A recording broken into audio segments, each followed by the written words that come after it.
After 1 month using IPL, nawala yung chicken skin. Guys, makapal yung balahibo ng kilikili ko. Pero guys, tignan nyo naman, sa loob ng 1 month na yun, mga ilang beses pa lang ako nag-IPL, 4 times ata sa loob ng isang buwan. Pero guys, isang best pa lang ako nag-shave. Yun po yung tanong nila kung mawawala ba raw talaga permanently yung buhok sa kilikili. No and yes. Opo. Depende po kasi yan sa kapal ng buhok natin. Kung mawawala ba talaga siya or kung makapal, masyadong makapal, katulad sa akin, matagal talaga yan ma-lessen.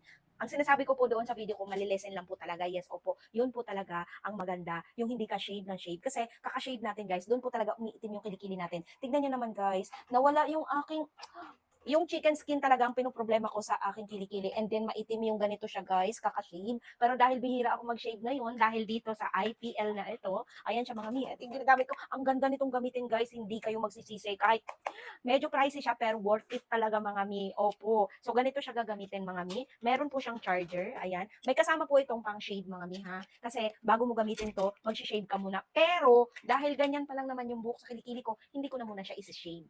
So, ayan na, nakasaksak na po siya, naka-charge na siya mga mi. I-on lang po natin dito. Ayan, naririnig nyo, para siyang may hangin. Kasi guys, eto po, kada open nyo dyan, meron siyang pampalamig. Ayan siya ha, may pampalamig siya dyan guys. 1, 2, ayan siya, 1, 2. Number 3 yung ginagamit ko dito guys, as in, eto, napakalamig po nito. Malilesen po talaga ang pagtubo ng hair natin dito sa IPL Hair Removal. Laser po siya guys. Yes, opo, IPL Laser Hair Removal. Ano ba, nabubulol ako. So, ayan siya mga mi, ganyan nilang natin. And then, i-click natin dito. Ay, wait lang, gagamit pala tayo nito para hindi masira ang ating mga mata. O, diba? Ganyan siya mga mi. And then, ayan siya. Oh, nagugulat nga lang ako minsan. Siguro pag sobrang taas ng level ang nilagay mo dito, mararamdaman mo na yung sakit. Ayan, hanggang level 3 lang yung kaya ko. O, diba? Ayan.